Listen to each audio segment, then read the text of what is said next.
¿Te preguntas sobre tu futuro? ¿Será como lo imagino?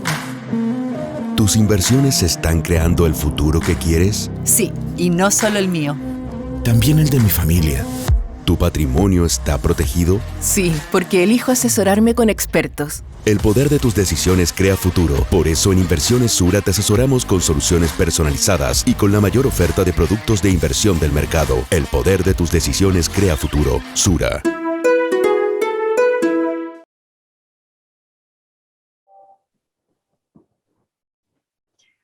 Muy buenos días, ¿cómo están?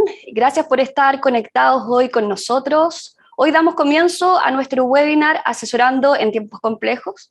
En esta oportunidad conversaremos sobre los actuales riesgos de mercado y vamos a profundizar en nuestra recomendación con los factores que debemos considerar para afrontar estos tiempos de alta volatilidad. Me acompañan Daniel Soto, estratega jefe de Sur Inversiones, y Pablo Ursúa, gerente comercial. Buenos días, Daniel, Pablo, gracias por estar con nosotros. Bueno, para todas las personas que se han conectado hoy, les comento que tenemos un chat disponible, el cual pueden ver en la página, y al final de las exposiciones de ambos relatores vamos a dar respuesta a, ojalá, todas las preguntas que ustedes puedan realizar.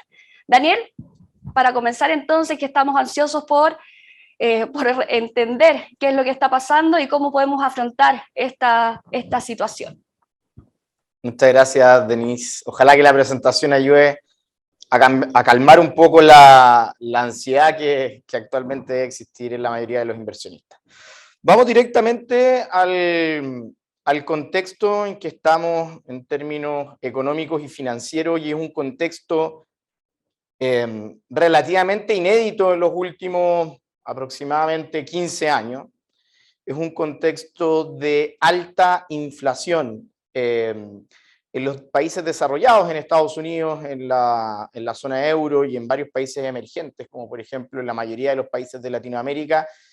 Estamos en este momento experimentando niveles de inflación que no veíamos hace décadas, como ya he comentado recién, y todo esto finalmente viene siendo el resultado de las acciones generadas para poder paliar el tema de la pandemia, para poder paliar finalmente el tema de los encierros que hubo que hacer durante lo peor de la pandemia.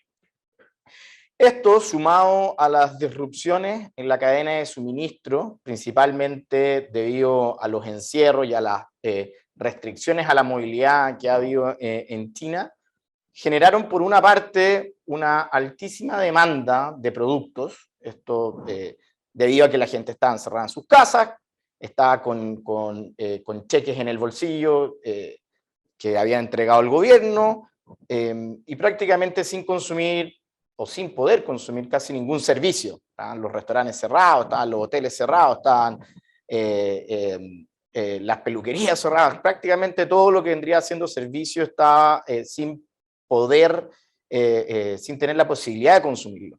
Sin embargo, todos los bienes y los productos terminados finalmente terminaron encauzando la demanda de la mayoría de la gente, generando esta inflación que el día de hoy hemos visto que en Estados Unidos supera el 7%, en Chile, como vamos a ver más adelante, también ha llegado a cifras de 2 dígitos, y en Europa ha llegado a tener, la zona euro en particular, la inflación más alta que ha tenido desde que se creó la Unión Europea.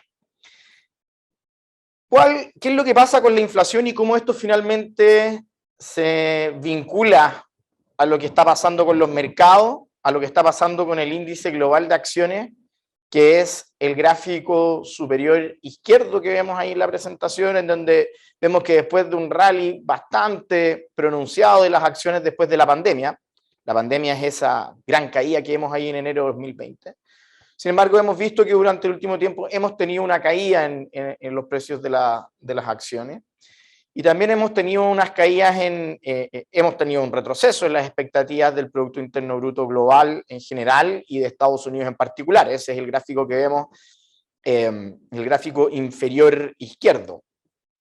¿Por qué ha pasado esto finalmente? ¿Por qué la inflación ha llevado a que en estos momentos el panorama bursátil esté más alicaído de lo que habíamos visto durante el año 2021? y que las perspectivas de crecimiento estén corrigiéndose a la baja. ¿Cómo se linkea este tema de alta inflación con menores perspectivas de crecimiento? Y el link entre los dos es finalmente lo que pasa con las tasas de interés. La función de reacción que tiene la Reserva Federal, que es el Banco Central de Estados Unidos, el banco central más importante del mundo, es la función de reacción que tiene este Banco Central frente a la inflación. Y lo que hemos visto durante el último tiempo es que la Reserva Federal, luego de haber hecho un cálculo relativamente errado de que estábamos viviendo una inflación que iba a ser mucho más corta de lo que finalmente terminó siendo, está embarcado en un proceso de alza de tasas de interés. Y las alzas de tasas de interés, por una parte, si bien nos ayudan a controlar esta inflación que está mucho más alta de lo que se preveía hace 12 y 18 meses atrás, por otra parte también tiene un efecto secundario indeseado, y esto es el enfriamiento de la actividad económica. Con todo, nosotros estamos viendo de que si bien hay niveles de desaceleración en la economía, nosotros vemos de que los niveles de crecimiento siguen siendo por sobre los niveles de tendencia que teníamos durante los últimos 10 años. Es decir, si estábamos antes en un auto que estaba andando a 140 kilómetros por hora, actualmente estamos andando a 120 kilómetros por hora y se prevé que vamos a llegar tal vez hasta 110 kilómetros por hora. Sin embargo, la velocidad crucero con que hemos andado durante los últimos 10 años es algo más parecida a 100 kilómetros por hora, si queremos hacer una metáfora que nos ayude a entender por qué finalmente las caídas que estamos viendo en los mercados bursátiles ahora y las correcciones que tenemos en el crecimiento no son para nosotros argumentos para pensar en que vamos a caer en una recesión mundial o que Estados Unidos va a caer en una recesión durante los próximos 12 meses. ¿Cuáles son los riesgos a este escenario? Que finalmente es de crecimiento más desacelerado, pero por sobre tendencia. Los riesgos son principalmente tres. Por una parte tiene que ver con lo que estábamos hablando recién, es decir, ¿qué es lo que va a hacer la Reserva Federal de aquí en adelante? ¿Cómo va a manejar el tema de la inflación? Si es más agresiva con las subidas de tasas de interés, lógicamente que el mercado no va a reaccionar bien, ni tampoco la economía. O sea, el principal riesgo acá, el número uno, y donde está todo el mercado prácticamente atento, es qué tan agresiva va a ser la Reserva Federal de aquí en adelante para controlar el tema de la inflación y cómo esto puede impactar finalmente en el crecimiento. Por otra parte, ¿qué es lo que va a pasar en el conflicto bélico entre Rusia y Ucrania? Hay varias, digamos, efectos que ya estamos viendo en la economía global, principalmente el tema de la escasez de trigo, maíz, petróleo y sobre todo también de fertilizantes, lo cual provoca también impulsos a los precios. Si hay escasez, obviamente, y la demanda continúa relativamente uniforme, lo que vamos a tener como resultado son mayores precios de estos insumos. Pero también el conflicto bélico afecta a las expectativas de consumidores, a las expectativas del empresariado en Europa, y lo más seguro es que Europa tiene más probabilidades de llegar a tener 2 trimestres con crecimiento negativo, lo que podría ser, digamos, o lo que es finalmente una recesión técnica. Y por último, el otro riesgo que también viene desde la guerra es la probabilidad de una intensificación del conflicto producto de puede ser de un error no forzado por parte de Rusia, atacar a un país de la OTAN, o generar algún tipo de situación que finalmente no sea aceptada por entidades supranacionales como la Unión Europea, como la OTAN, etcétera, como ya he comentado, generando un escalamiento entre potencias nucleares. Obviamente que eso es la situación con menor probabilidad que vemos, pero es un riesgo latente. Y por último, también está el tema de la evolución de la pandemia, que si bien ya no está en todas las portadas de los diarios y no la vemos en los noticiarios, es algo que finalmente está ahí. En Estados Unidos, el CDC ya dijo de que en la próxima ola se espera que 1/3 de la población en Estados Unidos se contagie. Seguimos viendo cómo en China los niveles de contagio siguen generando problemas en la economía de China, que recordemos que es la segunda potencia mundial en términos económicos, a través de esta política cero COVID que llevan las autoridades, la cual dice básicamente si es que hay 500 casos en una ciudad, prácticamente se cierra toda la ciudad, lo cual afecta, querámoslo o no, a los niveles de crecimiento global. Entonces, recapitulando, estamos en un escenario relativamente inédito que no habíamos visto hace muchísimo tiempo en términos globales, en donde tenemos una alta inflación, donde a esto la principal autoridad monetaria del mundo, la Reserva Federal, ha respondido con alzas de tasas, lo cual, si bien nos ayuda a controlar la inflación, también está generando menores perspectivas de crecimiento, afectando por una parte a las acciones. Sin embargo, hay que recordar que esta baja o desaceleración que vamos a vivir en el crecimiento va a seguir estando por sobre los niveles de tendencia de los últimos 10 años, es decir, como les había comentado, el auto se puede estar desacelerando, pero vamos a seguir a una velocidad mayor que la velocidad de crucero que habíamos tenido anteriormente. Con respecto a Chile, algo parecido, hemos tenido también los efectos de la inflación global. Esto ha hecho que el Banco Central de Chile actúe también de manera bastante agresiva, con subidas en la tasa de interés que ahora llegan al 8,25%, niveles que no los veíamos desde antes de la crisis subprime. También hemos tenido aumentos en el precio del dólar, el cual estaría llegando hoy día a 870 pesos. Y muy contraintuitivamente, el IPSA es una de las mejores plazas que hemos visto durante el año, con retornos en torno a un 10%, incluyendo dividendo medio en pesos, lógicamente, desde el inicio de año. Sin embargo, a pesar de esta subida del IPSA, nosotros somos escépticos. En estos momentos, en nuestros portafolios, y ahí va a profundizar más Pablo acerca de eso, pero en nuestros portafolios lo que nos gusta de los activos locales tiene que ver más con la renta fija, en donde vemos ahí en el gráfico superior derecho que las tasas de interés de los bonos del Banco Central en UF llegaron a un máximo de 3% a mediados o más bien el segundo semestre del 2021, y actualmente se encuentran en proceso de caída. Recordemos que cuando las tasas de interés caen, esto es positivo para los fondos de renta fija, y nosotros creemos que esta situación se va a prolongar por lo que queda del año 2022. O sea, en ese sentido tenemos una visión positiva de la renta fija local, y hemos recomendado a nuestros clientes salir de los fondos money market, salir de los depósitos a plazo e ir a buscar renta fija de mediano plazo, la cual finalmente va a terminar teniendo rentabilidades mayores a las alternativas que les acabo de comentar. Aquí vamos a estar atentos en Chile, en donde nosotros no le creemos todavía al rally del IPSA. Nosotros no hemos recomendado acciones locales durante todo el 2022, principalmente porque creemos que es un rebote desde niveles mínimos, más que una subida apoyada en sólidos fundamentales. Y yo creo que acá, bueno, lógicamente hay que hablar lo que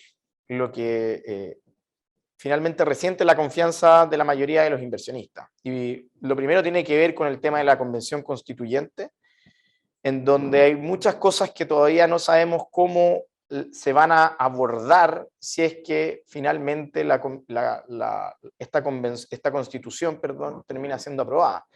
Tenemos un maximalismo jurídico tremendo, es decir, estamos ya en una constitución que se candidatea a ser la constitución más larga del mundo, incluso más larga que la de India, que tiene 424 artículos. ¿Cómo se va a coordinar con el gobierno de turno esto? ¿Qué significa tener un Estado plurinacional?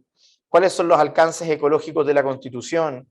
A esto me refiero, es una Constitución que ayuda mucho al cuidado del medio ambiente, lo cual per se no es algo negativo. Sin embargo, ¿cómo esto conversa con un país que se dedica intensivamente a la explotación de recursos naturales?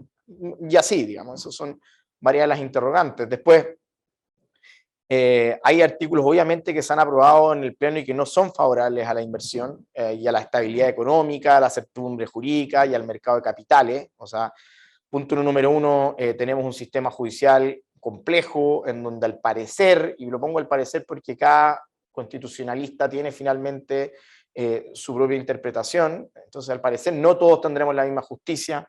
Con respecto a la propiedad privada, no se declaró que hay un pago ante las expropiaciones que sea al contado, que sea a un precio de mercado, sino que se usa un precio justo. ¿Qué es este precio justo? Es algo más filosófico o subjetivo que objetivo. ¿Qué es lo que va a pasar con el Senado? Se acaba y al parecer hay una reducción del rol revisor o de este contrapeso que había del Senado con respecto a la Cámara Baja. Y hay un predominio de un Estado con respecto a la seguridad social, lo cual tampoco per se hay un problema. El tema es de dónde diablos se van a sacar los recursos para poder satisfacer todos los derechos que finalmente tiene este nuevo borrador. Y por último, obviamente, está el gran tema de si es que la convención o si es que el borrador de la nueva constitución se rechaza, ¿cómo vamos a evitar un incremento de la violencia si es que la hay? Que es lo que han planteado algunos constituyentes. Miren, si es que ustedes rechazan nuestro trabajo, acá va a haber una agitación social brutal.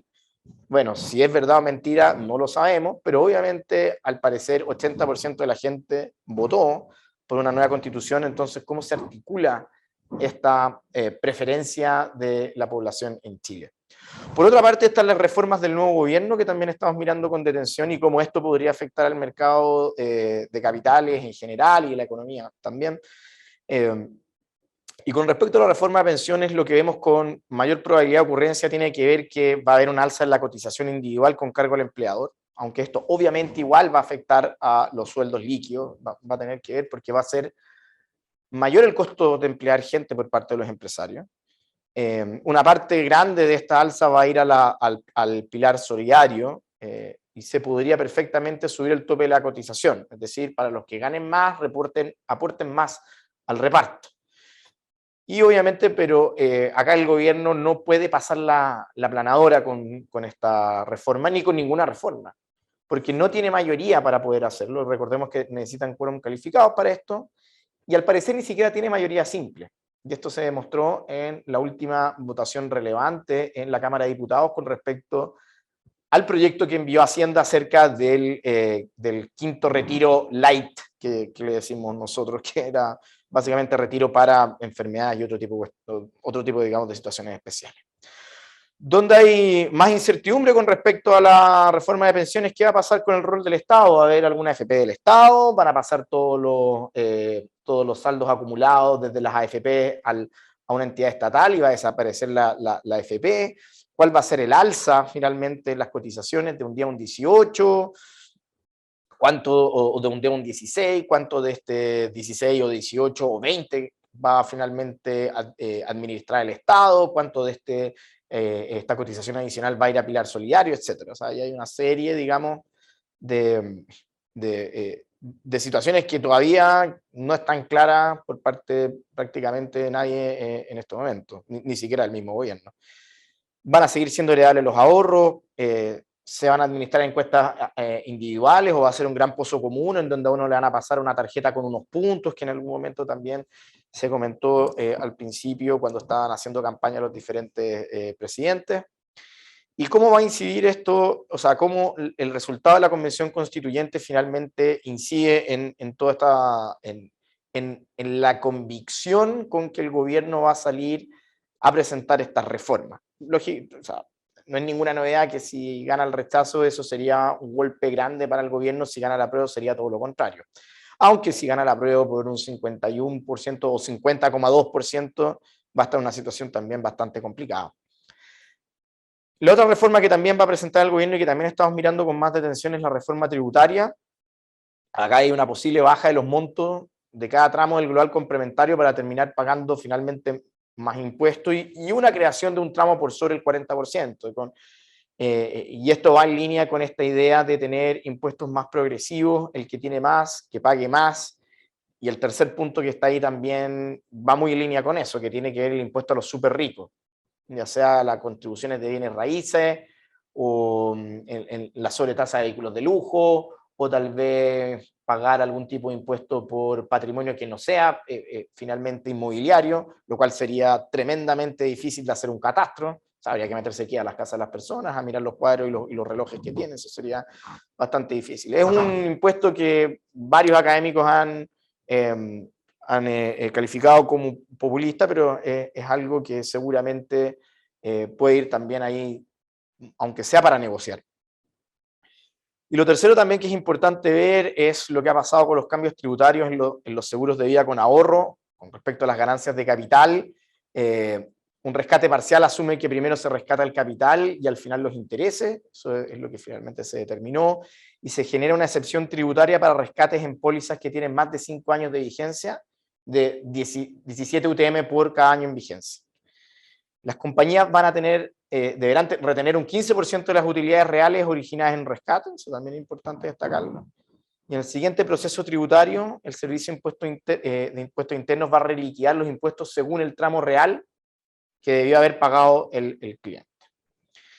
Lo más importante es que los rescates a partir del 27 de abril del 2022 se acogen a este nuevo tratamiento.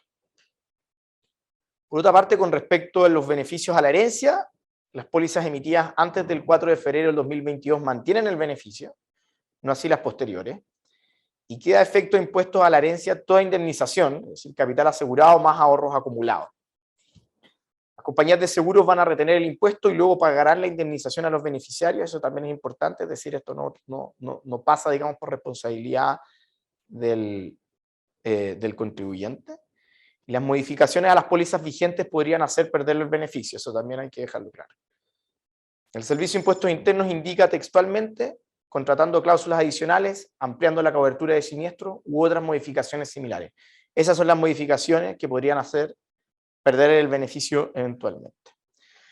Y por último, con respecto a otras materias que también estamos mirando, lógicamente tiene que ver con lo que es más macroeconomía pura y dura, que era lo que hace 3 años atrás nos enfocábamos en estas reuniones y en estos webinars. No hablábamos tanto de temas políticos, sino que hacíamos análisis macroeconómico, donde teníamos que mirar la evolución de la inflación y cómo esto finalmente afectaba la trayectoria de la tasa de política monetaria. Eso también lo seguimos monitoreando para poder finalmente dar nuestra opinión acerca de los activos. Con todo, estamos en una posición neutral entre renta fija y renta variable.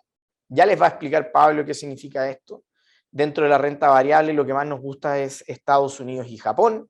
Estados Unidos principalmente por ser una de las zonas con mayor fortaleza económica dentro de la mayoría de los países desarrollados, y Japón debido a sus valorizaciones atractivas, a sus amplios estímulos monetarios y a sus estímulos fiscales que estarían apuntalando el crecimiento en la demanda durante el segundo semestre. Con respecto al mercado local, como les había comentado, no nos convence lo que pasa en los activos de riesgo, no nos convence lo que pasa en las acciones, estamos mirando un panorama político bastante complejo, ahí les había comentado, me pasé, digamos, gran parte de la presentación repasando todo eso. Y por la parte de la renta fija, estamos mirando con mejores ojos la renta fija local, la cual creemos que debería tener una performance muchísimo mejor en términos relativos que lo que tuvimos durante el 2020 y el 2021. Con esto termino mi presentación. Pablo o Denise, dejo ahí la audiencia. Gracias, Daniel. Ok. Gracias, Daniel. Bueno, muchos frentes que actualmente hacen que este momento sea de alta ambigüedad. Entonces la pregunta clave, y para esto invito a Pablo, es, bueno, Pablo, ¿qué debemos considerar al momento de gestionar nuestras inversiones? ¿Cómo priorizamos? Así que espero que nos puedas guiar. Bueno, hola a todos y todas. Muchas gracias por conectarse el día de hoy. Muchas gracias, Daniel, por tu presentación.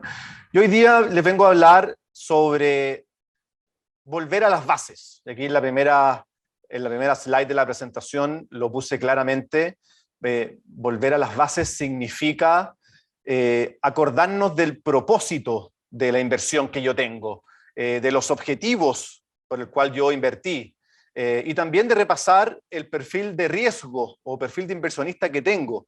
¿Por qué? Porque en momentos de alta dificultad, desde la perspectiva geopolítica, desde la perspectiva macroeconómica y también desde la perspectiva de la valorización o la volatilidad de los activos, es donde yo tengo que hacer un repaso. Y para esto tenemos el repaso del modelo de asesoría. Y aquí es donde uno tiene que ir etapa por etapa viendo y recordando por qué invertí.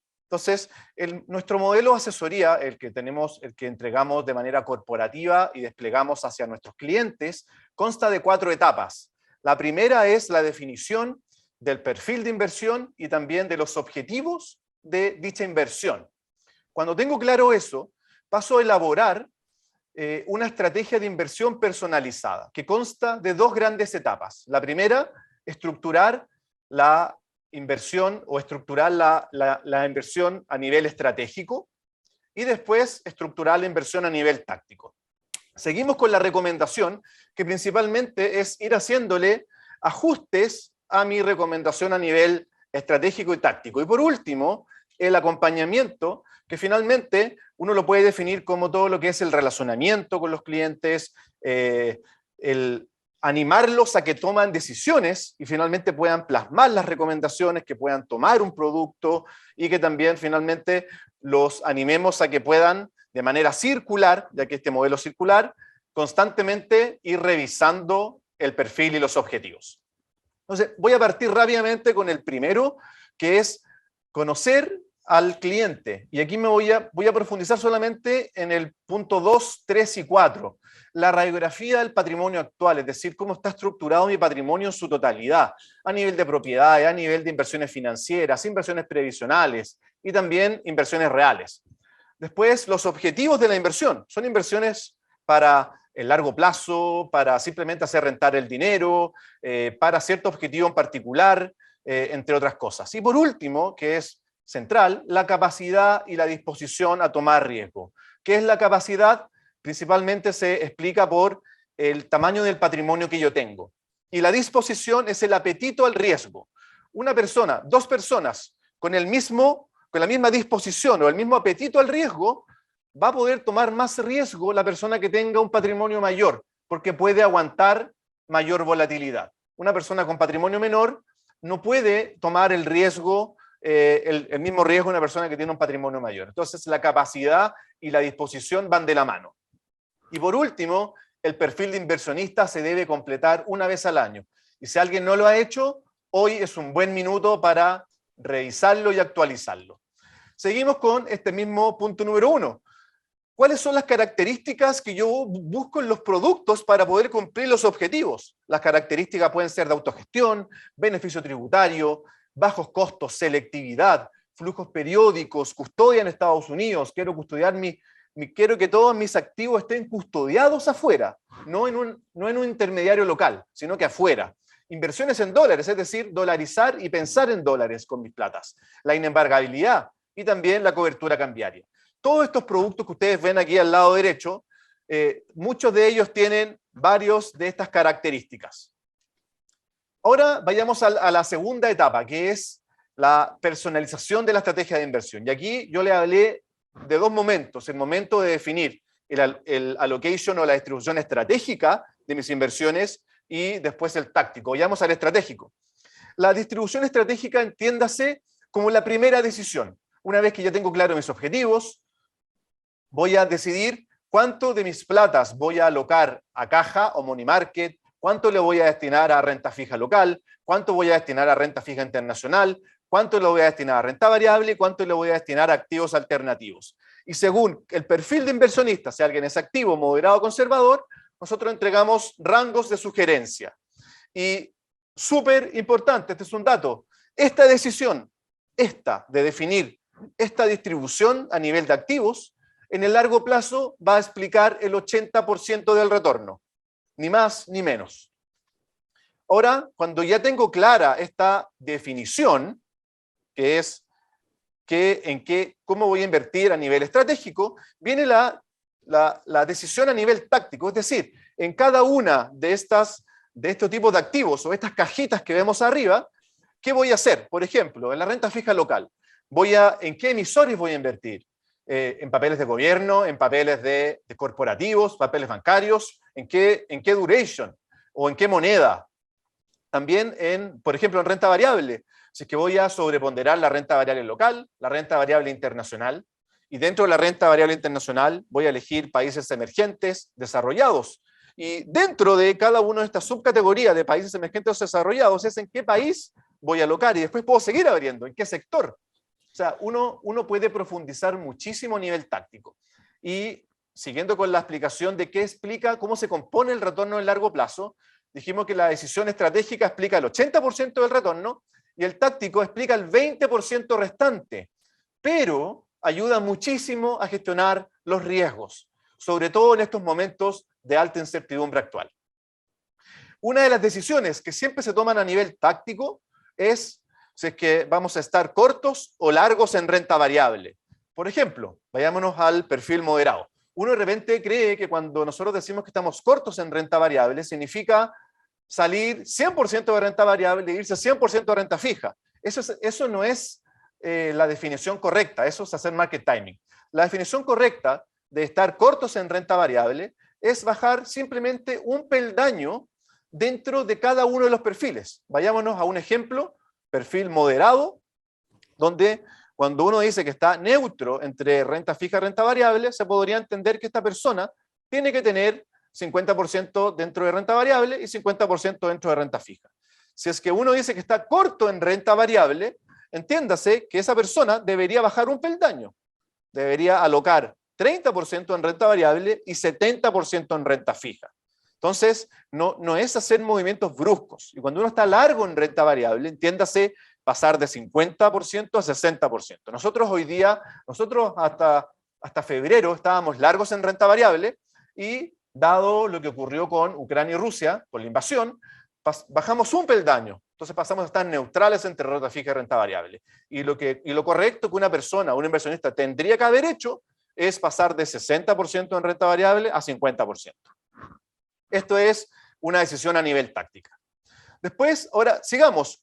Ahora nos vamos directo a plasmar, hacernos cargo de lo que está ocurriendo el día de hoy.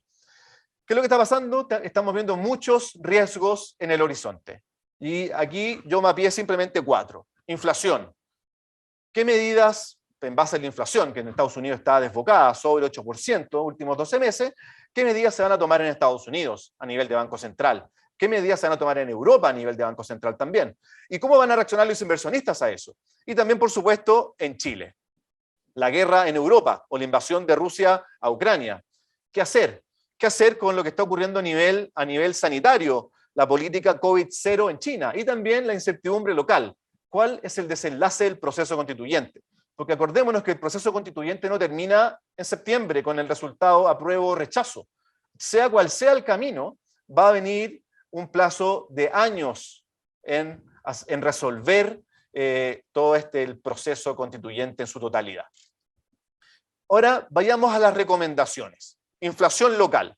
¿Qué es lo que estamos nosotros haciendo? En Chile tiene un mercado de capitales desarrollado respecto a sus pares y tiene una ventaja, que está muy indexado a la inflación, es decir, a la UEF. Entonces existen muchos productos y muchas alternativas para refugiarse cuando existen brotes inflacionarios. ¿Qué hemos estado haciendo nosotros? Hemos estado muy activos entregando productos o soluciones para refugiarse ante la inflación y así capturar la inflación y que juegue a tu favor, es decir, obtener retorno real positivo o cero por lo menos. O sea, el primer producto que sacamos, que hoy día estamos en una ventana de comercialización, por ende hay que aprovechar, sacamos un seguro de vida con ahorro con tasa garantizada.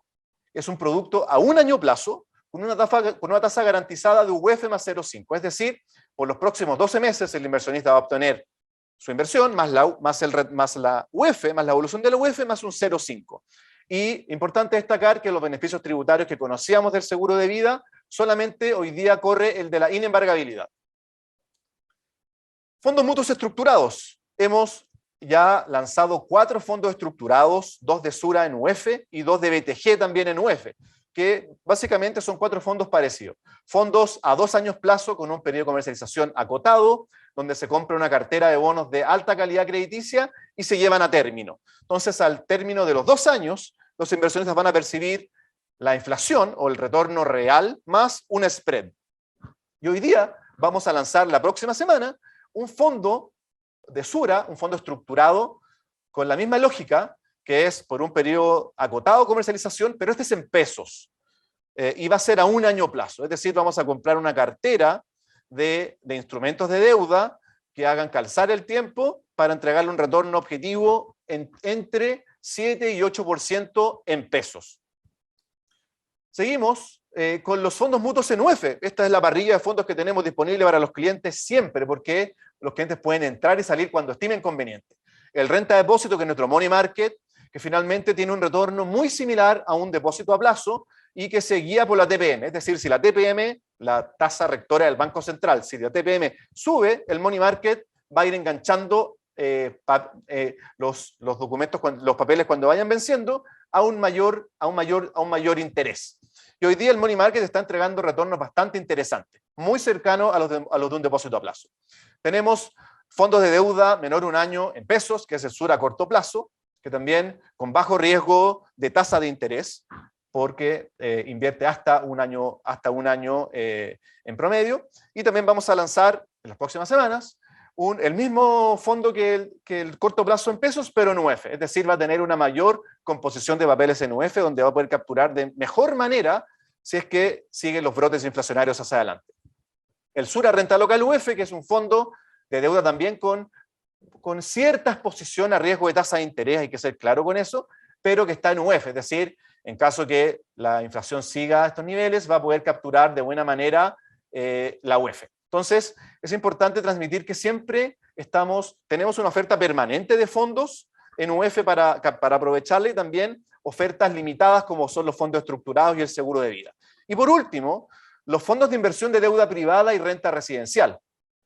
El año pasado lanzamos un programa de deuda privada muy exitoso, diversificada en distintas estrategias, que va desde capital preferente hasta compra y venta de facturas, con 3 gestoras de primer nivel, que son Toesca, Sartor y Ameris. Y también estructuramos un programa de renta residencial con 2 gestoras, con Sura y con BTG Pactual, donde cada una de estas gestoras estructuró 2 fondos. Un fondo de renta residencial, donde estamos comprando edificios para arrendárselos a personas, y estas personas paguen el arriendo, y el flujo que se reciba se entrega a los aportantes como dividendos, y también un fondo de capital preferente en cada uno de ellos. Es decir, toda esta familia de productos están disponibles para nuestros clientes para que puedan protegerse ante la inflación. Sigamos, aquí hice un mapeo, fijémonos en el recuadro de la izquierda. Aquí puse 12 meses hacia adelante cómo se espera que renten cada uno de este tipo de activos, tanto en pesos como en UF, según sea la categoría. Los depósitos a plazo se espera que entreguen retorno entre 7 y 8 en pesos, y si es que uno va a buscar depósitos en UF, que son cada vez más escasos, entre 0,5 y 2%.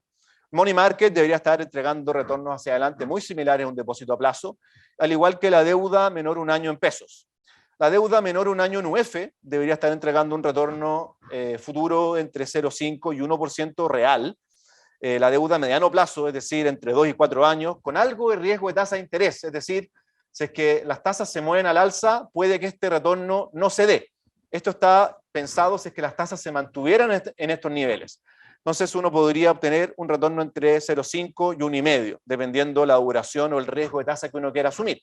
La deuda a largo plazo, que va entre 4 a 8 años, debería entregar un retorno entre 1,5 y 2,5 en UF. Los fondos estructurados en UF, uno que lo cerramos hace un par de semanas, nosotros lo cerramos con un retorno esperado de 0,7, es decir, justo aquí en la medianía, en la mitad, van a entregar un retorno entre 0,5 y 1. Y los fondos estructurados en pesos, que es el que vamos a lanzar la próxima semana, entre 7 y 8. Así que recomendable que inviertan acá. También los fondos de deuda privada, dependiendo el tipo de estrategia, uno podría esperar un retorno entre 0,5 y 2% real.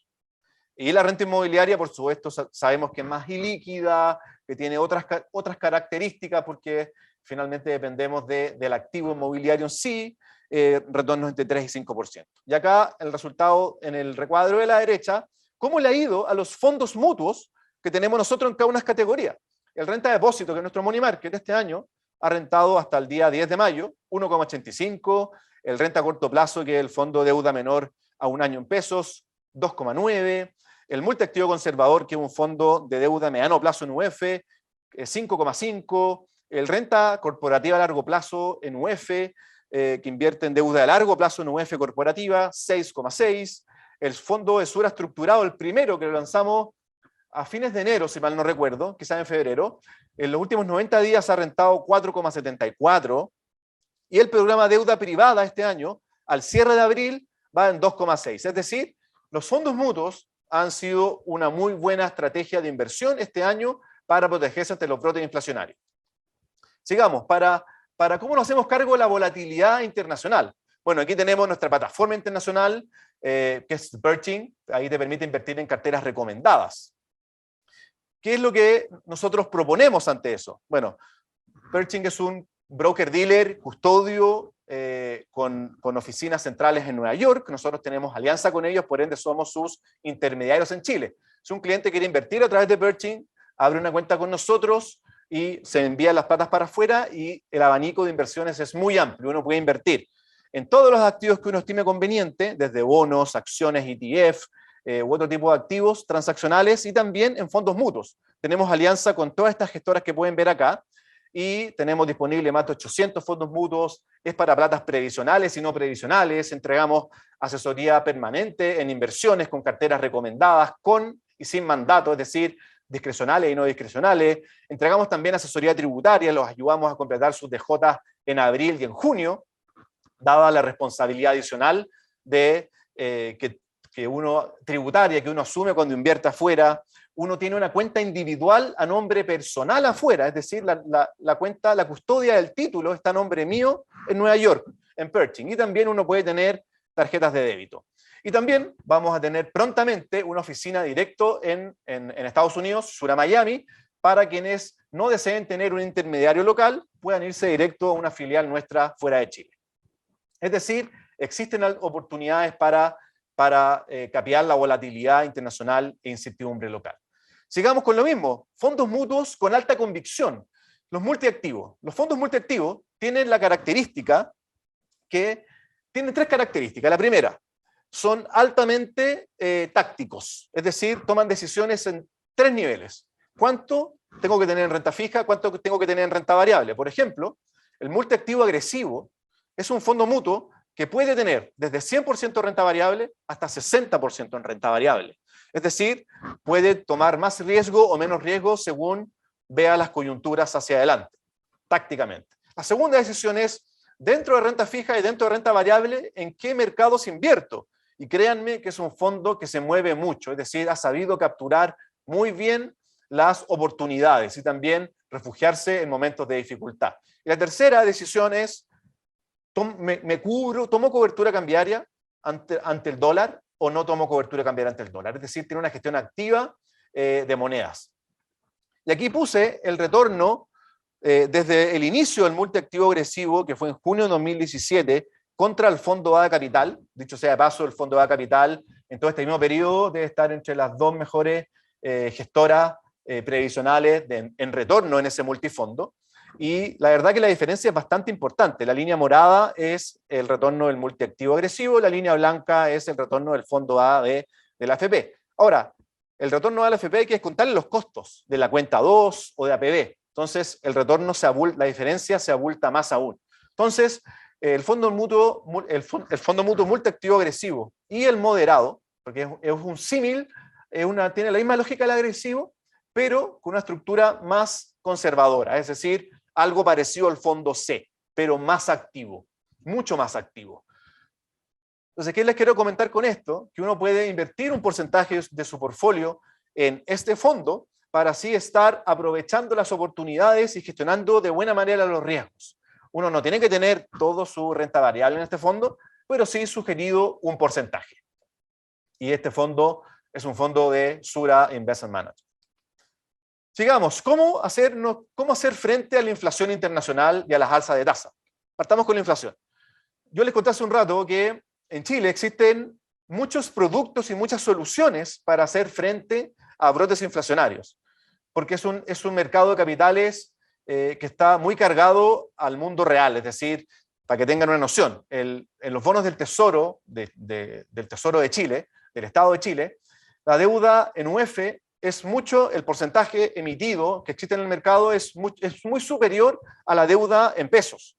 Afuera es al revés. En Estados Unidos, en Europa, en la gran mayoría de los países desarrollados con mercados de capitales profundos, el mercado es mucho más nominal. Es decir, los bonos del Tesoro norteamericanos, 90% deben ser bonos nominales y solamente un 10% bonos reales. Y tampoco con las mismas características que los bonos en UF en Chile. ¿Ya? Tienen ciertas condiciones reales. Entonces, ¿cómo hacer frente a la inflación afuera? Es más difícil.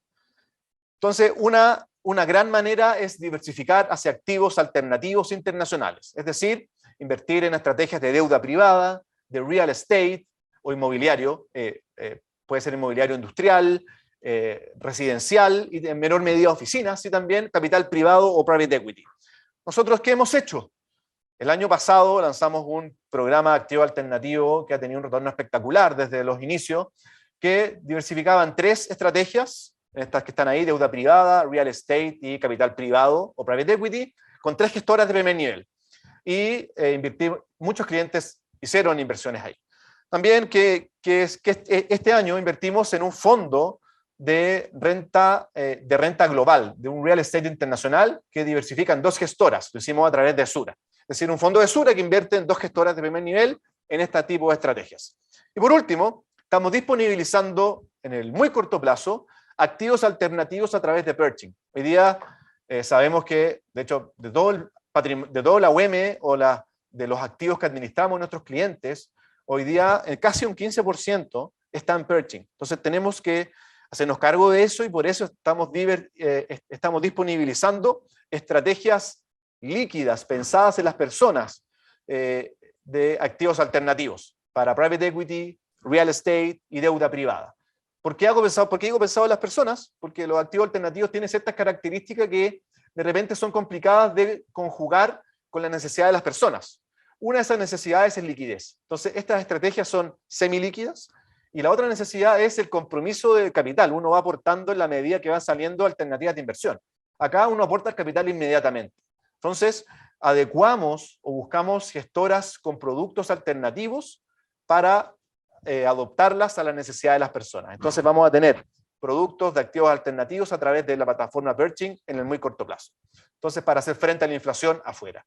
Y para hacernos cargo del alza de tasa afuera, dado los brotes inflacionarios, la última línea está acá, este ETF, el iShares de bonos de gobierno. Fíjense cómo le ha ido. Menos 11% en dólares. Realmente difícil lo que está pasando. Y es un ETF que tiene una duración promedio, un duration de 6 años. Es decir, es como invertir, para que se hagan una idea, en el fondo E de la AFP. El año pasado, el fondo E, cuando las tasas subieron, tuvo retornos muy similares. Muy similares. Entonces, estamos viendo afuera lo que ocurrió acá el año pasado. Pero nosotros en nuestras carteras recomendadas de renta fija internacional incluimos fondos o tipos de activos que toman de buena manera las alzas de tasa, que son los fondos o los activos con tasa flotante. Después podemos ahondar en cómo se compone, cuál es la lógica atrás. Pero la idea de la tasa flotante es que juega a tu favor las tasas de tasa, es decir, los bonos tienen que pagar cupones más altos si es que las tasas suben. Entonces, es favorable. Y fíjense cómo estos fondos, aquí tenemos el fondo de Franklin Templeton y aquí tenemos el ETF y el UCIT, que son estrategias, son como fondos, pero que transan en bolsa, tanto en Europa como en Estados Unidos. Fíjense, comparen, si bien el retorno ha sido negativo, prácticamente cero, pero comparado con los bonos de gobierno, contra la renta fija tradicional afuera, se han defendido muy, pero muy bien. Bueno, nosotros en nuestra cartera de renta fija internacional teníamos un 30% de esto, entonces la cartera ha sido muy resiliente respecto a lo que ha estado pasando afuera. Y eso es lo que uno tiene que hacer, es lo que uno tiene que hacer en periodos de alza de tasas de interés. El último riesgo que uno también siempre se plantea es la incertidumbre sobre el futuro del sistema de pensiones. Es decir, mucha gente dice, oye, mi plata previsional me la van a quitar, ¿qué va a ocurrir con el sistema? ¿Me pensiono o no me pensiono? Etcétera. Nosotros aquí somos enfáticos. Las platas previsionales hoy día no están en riesgo y cualquier intento que se intentó hacer el 2020 o el 2021, la verdad que no prosperó. Tanto es así que hoy día incluso el gobierno está impulsando una reforma constitucional. Bueno, no va a servir de mucho porque la constitución nuestra puede que dure poco tiempo si es que gana la prueba. Pero son las señales que quieren proteger el stock de ahorros actual de las personas. Entonces, lo que nosotros hoy día estamos recomendando es estructurar el portfolio previsional que tenga cada uno en Sura. ¿Y por qué en Sura? Porque somos la compañía que tiene la oferta de productos y de servicios previsionales más completa del mercado. Tenemos una AFP, que es capital, tenemos una compañía de seguros de vida para invertir en la APB y el depósito convenido en seguro de vida, con ahorro, y así le damos el carácter de inembargabilidad, y además de tener muchas múltiples alternativas de inversión. Y también tenemos una corredora de bolsa donde se puede invertir en fondos mutuos, fondos de inversión alternativos y tradicionales, y también en perching. Y todo esto, uno lo puede, todo el saldo voluntario, ya sea APB, depósito convenido, uno lo puede mover entre una y otra compañía en tiempos aventajados respecto a afuera. Si yo me muevo entre la institución A y la institución B, mover el APB son 30 días. Si yo me muevo entre Sura Seguros de Vida y corredores de bolsa Seguros de Vida o AFP Capital, me muevo entre 7 a 12 días. Es decir, tengo más flexibilidad de moverme entre compañías, tengo más alternativas de inversión y además, en caso que estime pensionarme y utilizar los beneficios tributarios existentes, tengo un servicio preferente para nuestros clientes. Es decir, están muy en buenas manos para las platas previsionales. Bueno, aquí quise ejemplificar cómo una persona, esto es un ejemplo, con perfil moderado, podría ejecutar una cartera de inversión. Y lo importante es partir desde acá. Una de las primeras láminas que les mostré son los objetivos que uno tiene y las características que uno busca en los productos. Entonces, cuando uno busca tener una cuenta fuera, inversiones en dólares y asesoría tributaria a la vez, yo tengo que tener perching. Entonces, esta persona tiene un 35% en perching. Si yo busco protección, inembargabilidad, cambios sin impacto tributario, indemnización, esto es una póliza.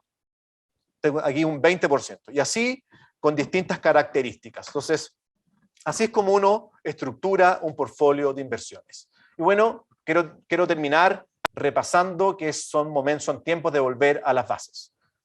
Muchas gracias, Denise, y muchas gracias a todos. Gracias, Pablo. Muy completa tu presentación.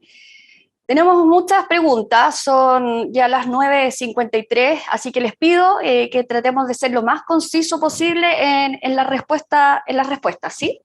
Muchos clientes el año pasado tomaron sus inversiones locales y las llevaron al extranjero. Las rentabilidades, los retornos de estas inversiones no han sido satisfactorias y hoy día comparan con los depósitos a plazo que tienen una rentabilidad muy atractiva. ¿Cuál es la recomendación de Sura? Pablo, para ti, ¿qué hacen estas personas? ¿Vuelven a Chile? ¿Cuál es el impacto que esto tiene tributario? Si es que me puedes ayudar. Sí, bueno, es una pregunta bien recurrente, pero la primera reflexión que uno le tiene que decir a esa persona es, ¿cuál fue la razón por la que tú invertiste fuera? Porque uno puede decir, oye, quiero capear la incertidumbre local, quiero dolarizar, quiero diversificar. Entonces, si es que ese fue el objetivo del invertir fuera de Chile, uno no puede estar pensando en pesos, uno tiene que empezar ya a pensar en dólares. Entonces, ahí la primera decisión es decir, ¿cómo me hago cargo de mi inflación afuera? ¿Qué activos tengo? ¿Qué alternativas tengo? Y ahí les conté que, bueno, uno puede... hoy día la renta variable está pasando por un periodo difícil, pero sin duda que se va a recuperar. Tengo que preocuparme de estar en activos de corto plazo en renta fija. Y tengo que abrirme a activos alternativos fuera para poder capear estos periodos inflacionarios de mejor manera. Entonces, uno tiene que volver a eso y preguntarse, si es que mi objetivo cambió y hoy día ya no es estar afuera, sin duda que puedo vender eso y lo puedo traer acá y puedo invertir en activos en UF para capear la inflación local. Entonces, todo depende del objetivo inicial que uno se planteó. Y claramente que esa persona, sin duda que tiene algo en Chile. Entonces, con lo que tiene en Chile, tiene que buscar alternativas para poder capear la inflación. Gracias, Pablo. Continuando con el tema de los depósitos a plazo, que fue la comparación que pedimos recién, Daniel, ¿tú me puedes ayudar para entender por qué los depósitos a plazo actualmente están rentando de forma tan atractiva? Bueno, esto responde principalmente a la subida de tasas que ha hecho el Banco Central. Recordemos que la rentabilidad de los depósitos a plazo está íntimamente ligada a las tasas de interés de corto plazo, las cuales finalmente las maneja el Banco Central. El Banco Central de Chile ha aumentado la tasa de interés a este momento hasta 8,25% y esa es finalmente la razón de por qué hace aproximadamente un año teníamos depósitos a plazos que estaban rentando 0,05, incluso 0,1%, y actualmente lo tenemos en el rango de 0,5% en la mayoría de las instituciones. Gracias. Pablo, esta es una pregunta de mucha asesoría y muchas personas las pusieron de distinta manera, ¿sí? La rentabilidad de la cartera hoy para muchas personas es baja. Tú hablaste de la recomendación estratégica y que esta responde al 80% del resultado de mi inversión. Sin embargo, no nos puedes ayudar para entender para qué tipo de persona es esta recomendación, porque se ve un tanto compleja y te pregunto a ti, ¿cómo las personas pueden ir administrándola? ¿Cómo pueden hacer seguimiento? Somos desde Sura las personas que vamos a estar orientando, la persona se tiene que involucrar más. ¿Cuál es la recomendación que tú haces y cómo podemos orientar a los clientes que hoy están muy preocupados? Sí, bueno, nosotros siempre plasmamos el modelo de asesoría y con eso, esa es nuestra carta de navegación cuando asesoramos a un cliente. Y el modelo de asesoría, como les dije, consta de 4 etapas y uno tiene que cumplirlas al pie de la letra. Y créanme que si uno la cumple al pie de la letra, muchas inquietudes se van a ir despejando. Y para ir al callo de tu pregunta, la distribución estratégica no es más que definir desde los objetivos un portfolio. Y eso finalmente se hace, y eso está disponible para cualquier persona con cualquier patrimonio, porque tenemos todos los productos que nosotros estructuramos, los hacemos pensando para que la gran mayoría de la gente pueda invertir, es decir, con un ticket de entrada bajo.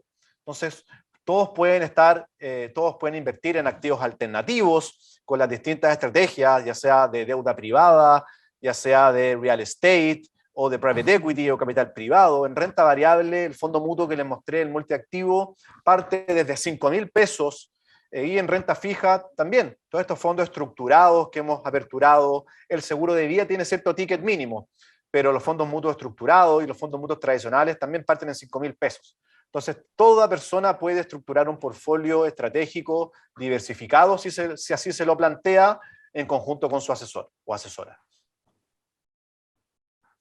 Daniel, 2 preguntas para ti. Actualmente, ¿cómo podemos combatir la inflación invirtiendo fuera de Chile? Y lo que también me gustaría que conectáramos con esta pregunta es sobre nuestra recomendación. Hay muchas preguntas que todavía no queda claro al parecer qué es lo que estamos recomendando, cuál es la estrategia que deben abordar las personas hoy día. Confusiones entre UF versus dólar, inversión extranjera. ¿Cómo nos puedes ayudar resumiendo lo que hemos hablado acá para que las personas se queden con una idea más clara de cuál es la estrategia de inversión que nosotros recomendamos hoy día? Ok. Parto por la primera pregunta. ¿Cómo nos defendemos al escenario inflacionario con inversiones internacionales? Eso creo que fue la primera pregunta. Acá hay que recordar que en Estados Unidos y en Europa, principalmente Estados Unidos, que es como la plataforma por excelencia para finalmente tomar inversiones en renta variable internacional y en renta fija internacional, no existen, hay que acordarse de eso, no existen de manera común, por así decirlo, instrumentos que estén finalmente anexados a la inflación, no como en Chile, de que tenemos en nuestro mercado de renta fija aproximadamente el 85% de los instrumentos de renta fija que se transan en Chile están indexados a la inflación a través de la UEF, ¿okay? O sea, hay que recordar eso. Por lo tanto, se hace una tarea no tan intuitiva salir a protegerse de la UEF en renta fija internacional, que es lo que yo creo que nos están preguntando. ¿Cómo lo podemos hacer? Principalmente el mejor activo que nos ayuda a cubrirnos de la inflación de manera más palpable en términos en dólares, vendría siendo todo lo que tiene que ver con el mercado inmobiliario en Estados Unidos. Nosotros tenemos actualmente opciones para los clientes para poder tomar inversiones en activos alternativos que finalmente tienen su cartera principalmente en el mercado inmobiliario y también en renta fija privada. Ya vamos a tener en el futuro, en el corto plazo también noticias, buenas noticias con respecto a las posibilidades de inversión que vamos a tener en deuda privada también para nuestros clientes. Pero la respuesta rápida, Denise, ahí es, en estos momentos no existe y no va a existir, yo creo, durante mucho tiempo, instrumentos que estén directamente indexados a la inflación en la renta fija internacional. Sin embargo, un instrumento que ha demostrado ser, digamos, tener una correlación altísima con la inflación en Estados Unidos principalmente es la renta inmobiliaria, con la cual nosotros tenemos exposición a través de activos alternativos.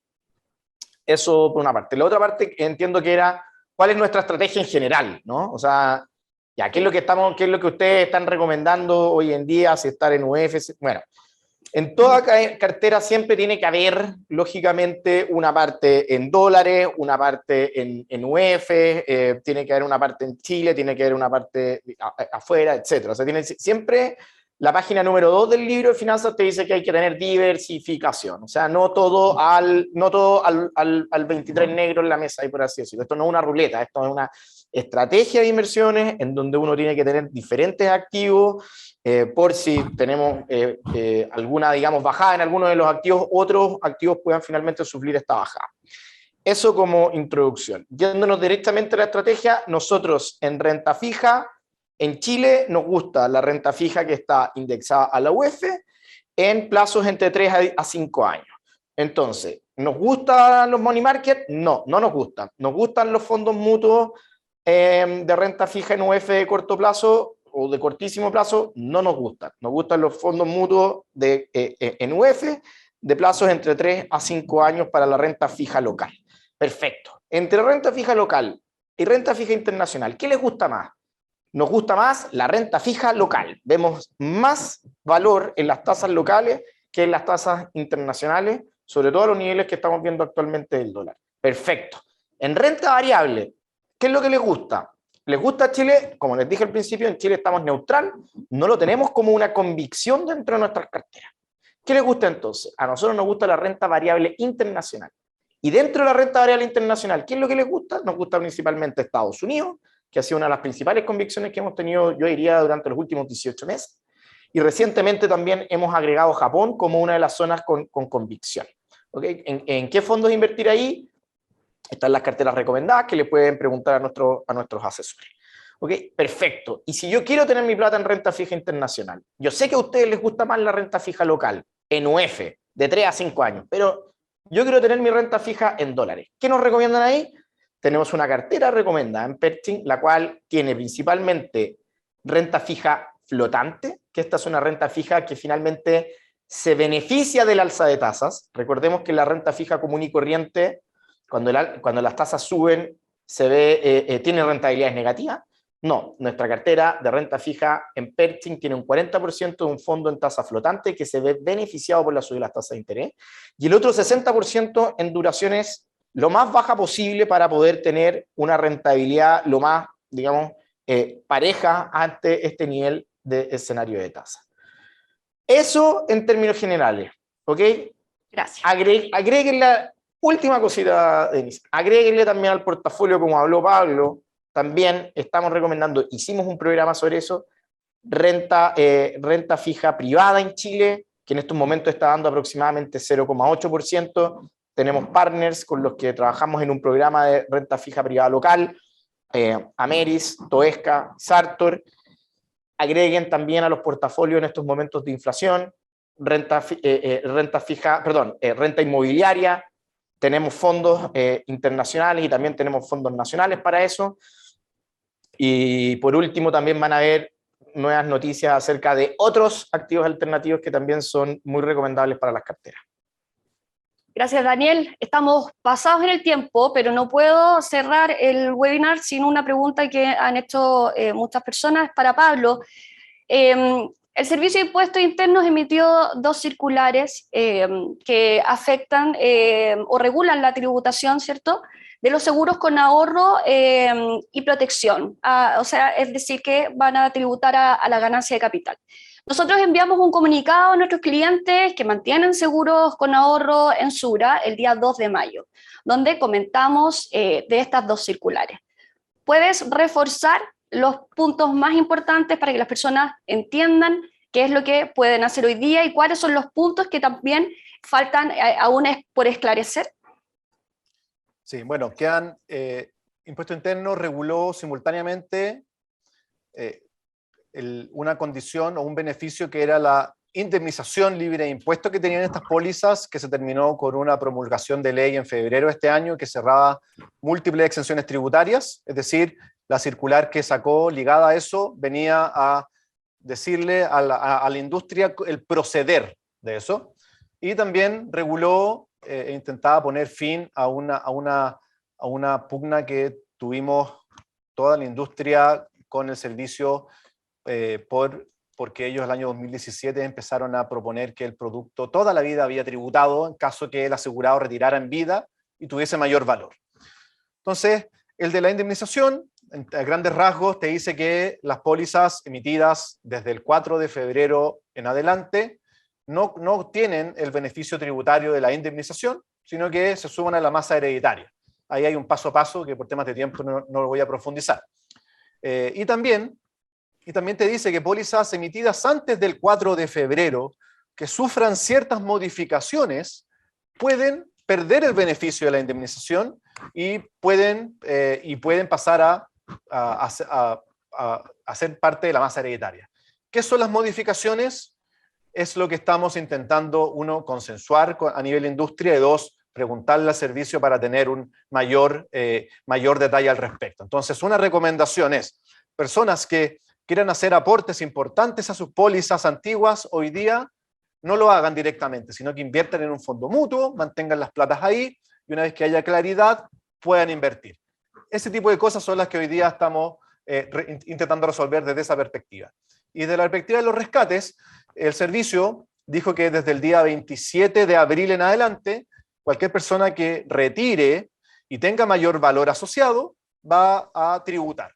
Propone exenciones, propone una exención para el retiro total de 17 UTM por año con un mínimo de 5 años, es decir, alguien que tenga una póliza hace 3 años, es decir, menos de 5 años, no va a poder gozar de esta exención, y alguien que tenga 7 años sí va a poder gozar de esa exención por 7 años, es decir, 17 UTM por 7, ¿ya? Sin tope. También para los retiros parciales, lo que te dice es que tú puedes retirar parcialmente y te va a imputar en los retiros primero el capital y después la rentabilidad. O sea, si yo invertí 100 millones y hoy ya tengo 120, es decir, he ganado 20, y retiro 80, no te va a imputar como ganancia de 20, proporcional como lo haría en un fondo mutuo, sino que te va a imputar primero el capital. Es decir, estos 80 que tú rescatarías hoy serían libres, no pagarían impuestos porque lo estarías rescatando del capital. ¿Qué tenemos ahí por resolver? A nosotros eso no nos deja tranquilos, porque no fue lo que finalmente esperábamos. Entonces estamos viendo de qué manera va a evolucionar esta circular, y finalmente estamos conversando ahí con el regulador y la industria. Pablo, Daniel, me voy a tomar la libertad porque tenemos muchas personas conectadas y en realidad este webinar es un webinar extraordinario para que las personas puedan realizar preguntas y entender cómo gestionar sus inversiones. No podemos dejar, y ahí menciono a uno de las personas que está escribiendo, Andrés Villegas, que nos pide que antes de cerrar, por favor, podamos comentar qué pasa con Pershing. Actualmente los resultados de los retornos de las carteras no ha sido el esperado. Entonces, Daniel, si nos puedes ahí reforzar con la recomendación, las personas quieren tener claridad de qué es lo que deben hacer hoy día con esa inversión. Perfecto. Lo que ha pasado con las carteras de Pershing, en renta variable, me imagino que es la pregunta, lógicamente, tiene que ver o está correlacionado a lo que ha pasado con el mercado accionario en términos generales. O sea, hemos tenido caída prácticamente hasta el día de ayer de un 18% en el Standard & Poor's 500 y alrededor de un 30% en el Nasdaq. O sea, lo que ha pasado en la cartera de Pershing no es algo diferente de lo que ha pasado en los mercados, y esto ha estado principalmente motivado por las subidas de tasas de interés que han ocurrido en el mercado en respuesta a lo que está haciendo la Reserva Federal. O sea, lo que hablamos al principio, hay una inflación que está muy fuerte, la Reserva Federal está subiendo las tasas de interés y esto finalmente propicia la caída en la renta variable. Entiendo que la pregunta va más para qué es lo que tengo que, o sea, qué es lo que hago, más que, bueno, ok, me estás diciendo cuáles son las razones, pero qué es lo que hago de aquí en adelante. Hay que entender que la renta variable, y esto es una verdad empírica, es el instrumento de inversión que más renta en el largo plazo, ¿ok? Y finalmente termina recuperando todo lo perdido. Si ustedes me preguntan, bueno, ¿y en cuánto tiempo va a recuperar todo lo perdido? Eso es algo que finalmente nadie sabe, y sería una mentira decir, miren, las caídas que hemos visto desde principio de año se van a recuperar en 2-3 meses. No, tampoco creo que sea de esa manera. Pero lo importante es saber de que la renta variable en el largo plazo finalmente recupera, como les decía, todo lo perdido, o si no tendría que ocurrir algo que finalmente tiene una probabilidad de ocurrencia que es prácticamente cero, que es que todas las empresas que están en el Standard & Poor's 500 quiebren. O sea, que quiebre Amazon, que quiebre Apple, que quiebre Walmart, que quiebre, etcétera, ¿okay? Y eso en estos momentos nadie lo está viendo, y nadie está viendo tampoco de que va a haber una crisis económica o financiera, que era también algo que les había dicho al principio del webinar. O sea, en estos momentos el escenario central es que vamos a tener una desaceleración, que eso es lo que están finalmente recogiendo las acciones, pero que esto no va a desembocar en una recesión en Estados Unidos o una recesión global, ¿okay? Estamos en un momento de corrección en la renta variable, y lo que te dice el libro y lo que te dice finalmente la experiencia y los resultados empíricos que uno puede ver, como les decía al principio, era de que estas situaciones son normales en la renta variable, que salir a vender ahora sería salir a vender, entre comillas, en un muy mal momento, y que lo que hay que hacer en estos momentos, hay que esperar a que la situación decante, a que las tasas de interés de largo plazo, que ya están en torno a un 3%, encuentren su techo, que según dónde está la tasa neutral y una serie, digamos, de otros ejercicios teóricos, está muy cerca, digamos, de esos niveles, y que finalmente esto recupere el valor que ha perdido durante los últimos 3 meses, como lo ha hecho en todas las ocasiones pasadas desde los últimos 130 años. La renta variable recuperó todo después de la Primera Guerra Mundial, después de la Segunda Guerra Mundial, después de la depresión del 29, después de la crisis.com, después de la Guerra del Golfo, después de la pandemia, después de la crisis de Lehman. Siempre termina recuperando. Lo que hay que tener en estos momentos es paciencia, y como les decía, los fundamentales no nos hablan de que vamos a entrar a algún periodo de recesión global o en Estados Unidos, que podría ser, por ejemplo, ahí la recomendación tal vez sería diferente. Pero en estos momentos no es el escenario central ni de nosotros ni del mercado. Bueno, gracias, Daniel. Y lo último, una pregunta. para aclarar que los cambios de fondos dentro de las pólizas de seguros de vida no son considerados rescates, por si acaso, porque hay una pregunta ahí. Así que, bueno, creo que ya damos por finalizado el webinar. Quiero recordarle a las personas que se conectaron que si les quedan dudas de lo que hoy revisamos, contáctense con su asesor de inversiones, revisen su actual distribución, hagan las preguntas necesarias, estén cerca, ingresen a nuestro sitio privado para hacer monitoreo de las inversiones también. Claramente somos nosotros los que nos tenemos que preocupar, así que en conjunto vamos a ir aclarando las dudas y encontrando la mejor estrategia para afrontar este momento. Daniel, muchas gracias. Pablo, gracias a ti también. A todas las personas que se nos conectaron, que fueron muchísimas, vamos a estar comunicándonos permanentemente. Ayer hicimos un vivo de una comunicación extra de asesoría, quisimos complementarla con este webinar de hoy y vamos a estar permanentemente enviando información de asesoría durante el periodo que sea necesario para acompañarlo. Bueno, también les recuerdo que esta charla va a estar disponible en nuestro sitio público inversiones.sura.cl. Así que muchas gracias a todas las personas que se conectaron. Daniel, de nuevo, Pablo, muchas gracias. Chao, muchas gracias. Chao, muchas gracias. Nos vemos en una próxima oportunidad.